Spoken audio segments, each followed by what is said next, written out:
nakaka-relate kapag usapang pera? Aray ko. Oo, aray mo. Aray mo. Aray maplakak. Aray ko, sabi ko, talagang usapang pera na naman Iba tong talaga. topic natin. Alam mo, kapag yung pera yung topic, no, parang nakaka-cringe pag-usapan. Iba. Pero kasi, kailangan siyang pag-usapan, partner, because ito yung katotohanan ng life. Alam mo naman, pera is life. Diba? Talagang lahat ay konektado dyan. At partner, this goes to show dito sa lihim ng liham na hindi lang mga love problems, problema sa puso, problema sa relationships ang pinag-uusapan natin dito. Kasi kung mapapansin nila, partner, wala namang problema sa pagsasama nila. Kumbaga, sanay na sila sa ganong setup. Pero ang pinoproblema ngayon, itong ating letter sender na si Ria, yung safety nila para sa future kasi titigil na sa pagtatrabaho yung kanyang asawa at ang sabi magne-negosyo na lang dito sa Pinas. Alam mo, pag ganito, pag negosyo, gaya nga sabi ng mga ibang pangga natin, ang pagnenegosyo ay parang sugal. Sugal ka talaga dyan. Sugal ka talaga dyan. At hindi biro ang pag-ninegosyo. Dapat may puhunan. Oo, at saka dapat malalim ang balon. Oo, tsaka pag nagnegosyo kasi partner, parang lahat ibibigay mo buong puso mo True. Hindi mo pwedeng iasa to sa iba. Oo. Alam mo, example na lang to sa mga maliliit na may mga business, diba? no? Like for example sa akin din. Totoo. Before nagkaroon ako ng business ng computer shop na napabayaan dahil hindi ko siya tinutukan. Kasi may iba ka nang tinutukan. Hindi! May iba ka nang pinagkabisihan. Oo, kasi nga, nandito ako sa Nakgradyo ka na nun Sumasideline na ako nun Yun. So, ano nga ba ang magandang gawin? Ano daw ba ang magandang sabihin sa asawa niya? Lalo na at when it comes to decision making, parang napaka-impulsive. Kumbaga mabilis ano tawag doon? Anong term doon, partner? Yung pabigla-bigla. Ayan, pabigla-bigla sa desisyon ang kanyang asawa kapag may kinalaman sa mga gantong bagay. Teka, ito yung reaction ko, partner, ha? Ay, nasad! Nasad ako. Napatingin ako sa lupa. Sad boy yarn! Sabi ko, parang ako to. Business, pera is life. Oo, diba? pera is life. Pag gantong pa bigla-bigla, kasi di ba itong si letter sender natin ay merong experience sa pagbibusiness, no? Yung pag-online. True. So, dapat din usap din or dapat ino-open din ni Mister sa kanya, do sa babae, sa letter sender natin, kung tama ba yung desisyon niya. True. Kasi hindi biro kasi ang pagninegosyo. Alam mo, yun ang ano dun Lalo na kung ikaw ba, meron na ba kang ipon? True. Yung ipon ni letter sender ay magkano? Nasa 200 daw. Yaman! Sana all! Daming pera! Alam mo, parang sinampal mo kami doon sa part na yun. Sana di mo na sinabi, ipon ka lang. Nilalang mo yun? Lang, gano'n. Oo, tatampalin ka namin ni Jim Kami nga, namumula na yung laman ng bangko Wala na makita, puro coins na lang Diba? Coins. Ilang piso na lang yung pinang-check pa namin ng account. Oo. Nababawasan, nababawasan pa. Nakakaloka. Pero hindi sa totoo lang, alam mo, ang goal ng mga mag-asawa nowadays, na-realize ko lang yung isa, employed, yung isa nagnenegosyo. Either yung babae yung employed, tapos yung lalaki yung nagnenegosyo, or vice versa, partner. Pwede naman. Yun yung dream sa kanila, yung goal nila. Okay naman din yun sa partner. Kasi nga, di ba, sabi ko nga kanina, na parang pag ikaw nagnegosyo, dapat tututukan mo. Asawa mo naman yan, di kung ikaw hindi makatutok, yung asawa mo ang tututok doon, ipapaubaya mo sa kanya, lalo na pag business Oo. Dapat alam mo lahat yan, magaling ka mag-audit, lahat ng mga gastos, hindi puro palabas, dapat may papasok din. Well, So, pagdating sa ganitong business, pag-usapan nyo, kasi lalo na ngayon, partner, di ba, sa hirap ng buhay. Oy, totoo, may diba? crisis. Lalo na, ano bang klaseng negosyo ang gusto nyong itayo? Oo. Dapat marunong din kayong mag-survey, pumunta din sa mga, magtingin-tingin sa mga lugar ninyo, baka mamaya may kaparehas ka, Totoo. mahirap din malugi. Oo. Pag nalugi ka, di ba, tulad ng sabi mo kanina, partner, pabigla-bigla. Hindi biro ang pabigla-bigla kasi kapag hindi na-click ang business mo, lahat damay. Oo. Yung ipon, wala, ubos. Yung ipon. At saka alam mo, malaki yung epekto ng financial na department. Yung financial Oo nga, kanina ba? Tama naman, accounting department.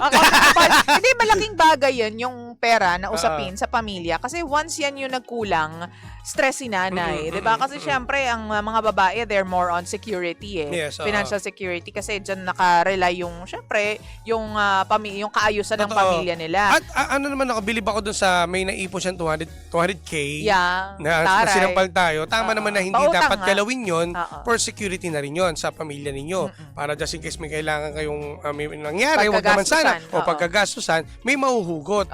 Eto naman si Mr. dapat din, kung ano lang, kung mag-start, okay naman yung trabaho niya, di ba? Oo. Okay naman eh. Burnout na daw, partner, kasi nga for the longest time, yun na yung trabaho niya. At hindi niya daw maramdaman na meron siyang misis kasi nga sandaling panahon lang babakasyon tapos babalik na naman doon. Malayo ba yung ano? Ba't di siya malapit? OFW kasi siya. Pwede naman dito may mga kumbaga konektado pa rin doon sa trabaho mo dito sa Pilipinas. Dito lang para at least malapit. Alam mo, partner, naiintindihan ko yung asawa doon sa part na pagod siya. Kasi may mga tao na ilang taon na college pa lang nagtatrabaho na hanggang naging matanda na sila, nagtatrabaho pa rin sila. So, naiintindihan ko yung pagod ng katawan nila. Tsaka ang hirap din. Pag wala kang bembang. Hoy! Bakit bembang? Kasi syempre, isa rin yun eh. Lalo na pag, di ba, ang tagal, ilang years ang contract doon sa ano. Bembang tapos talaga. dito. Yung pala yung issue. May ganun, di ba? Isa rin yun sa dahilan. Sa bagay. Kung bakit sila, yan. di ba, nasanay na eh. Baka namimiss kasi niya. Gusto niya yung regular na nakukuha niya. Kasi yung seasonal lang. Ang hirap yun, no? Di ba? Kasi yung limited edition. Umuwi ka na tag-tuyo at summer, di ba? Dapat tag-ulan ka uuwi. Dapat ganun. Hoy! Nakakaloka. Hindi, pero totoo lang. Siguro kasi pagod na yung katawan niya. So, naawa din naman ako. Kung asawa ko yan, maawa ko sa kanya. Pero, may pero. Pero? Papaalala ko sa kanya na may crisis ngayon. Na yung trabaho niya ipinapangarap ng ibang tao, no? Na, sige, ganito na lang. Feeling ko, partner, kailangan niyang makipagkasundo doon sa asawa niya. Mag-usap kayo kung talagang meron naman talagang naipon. Tsaka siguro kung magbi-business nga, partner, teka, pag-usapan nyo rin yan. Ganito na lang, magbigay ka ng timeline. Pwede. Siguro, mahal ko, sige, hindi ko naman sinasabi na huwag kang tumigil sa pagtatrabaho dahil una sa lahat, hindi ka naman kalabaw. Oo, diba? Tama. Extend mo ng mga 3 years pa. Yon, tama ka dyan, nagkasundo tayo dyan, partner. Mag Extend mo 3 years pa, o 2 years to 3 years pa. Tapos then, after that, makaipon lang tayo, magkaroon lang tayo ng safety savings. Yes, diba? Para sa emergency natin for the future. Okay na yon. Totoo. Tsaka yung sa 3 taon o 2 taon na pag-stay mo ulit dyan, ay pwede mo naman sigurong set aside mo yung gusto mo pang business. True. At yung matitira naman para doon sa family mo. Oo. Yung ipon ninyo. Oo, yun. sa pamilya ninyo. Madali kasi, lalo na kayo pagpabigla-bigla kasi. Naku. Saktong-sakto lang. Pero sana yung 200K, malaking pera na rin. Yung kaso hindi natin alam yung cost of living nitong pamilya nila. Kung ano yung lifestyle nila. At saka, kung paano ba sila lifestyle, paano sila gumastos. At saka, hindi natin alam kung anong pwedeng mangyari kasi, partner. Diba? Lalo na sakitin. May sakit to, di ba sabi niya? Sabi niya, kakalabas na lang daw sa ospital at nagpapagaling sa ngayon. Isa pa yan, nabawasan na. Kasalanan mo talaga to, ate. Hindi mo kasi iniisip yung kalusugan mo kakaisip na, hindi natin masisisi. Alam mo, ang stress ay dyan din nagsisimula ang sakit. At diba? Nako, yan ang mahirap na ma-stress ka. Kaya dapat pag-usapan, ayusin lahat ng mga bagay-bagay. Timeline na lang. Mag-usap kayo. Magkasundo kayong dalawa, no? Tapos, sabi nga kasi nila, partner, may mga tao talaga na mula sa pagiging empleyado, mas gusto na lang magnegosyo. Kasi nga, parang ang rason nila is, para ibang stress naman. Yung intindihin ko, hindi yung stress ng kumpanya yung iniintindi ko. Stress naman para sa sarili kong kumpanya na binubuo o negosyo na bubuuin. Pero sa pagtatayo ng business, dapat meron kang experience. Alam mo.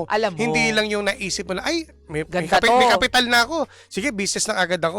Kaso hindi mo pinag-aralan. Dapat siya pinag-aaralan at pinaplano kung paano ito mag-grow. Diba? Ganun yan. Yun, totoo yun. Dapat meron kayong bihasa kayong dalawa. May alam. Or, minsan lakasan lang ng loob din kasi, partner eh. Kung sa mga business na alam mo nung kayang-kaya niyo naman, walang problema doon. Pero yung bago sa yung biglang may nakita ka lang sa kumpare mo, kaibigan mo na ganito yung business, tapos yumaman siya, gagahin mo. Hindi ganun basta-basta yun. Kasi yung mga yan, yung mga nasa taas na ngayon, yung mga naging successful na yung buhay, kumanda yung buhay dahil sa business nila, pinag-aralan at nanggaling yan sa maliit.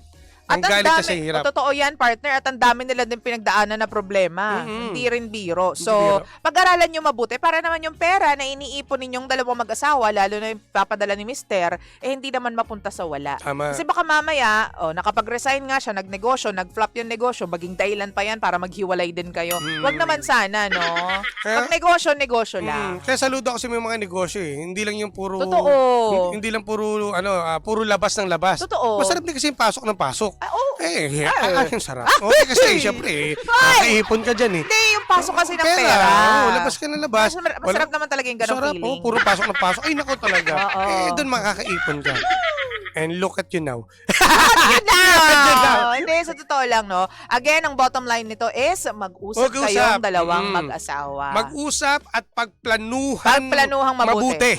Okay? Ha? Para sa future ng inyong pamilya. Yes. Diba? Good luck. O, ito na po muna. Basta tayo konting comments, partner. Sige. Konti lang, mga 2 piraso lang. Sige, teka ha. Teka, tingnan natin nasa na ba yung ating comment section. O, ipunto po kayo sa Facebook ha, kasi mamaya magkikwentuhan pa tayo doon sa Facebook. Facebook.com/EnergyFM1067 o di kaya naman sa aming TikTok account, EnergyFM1067.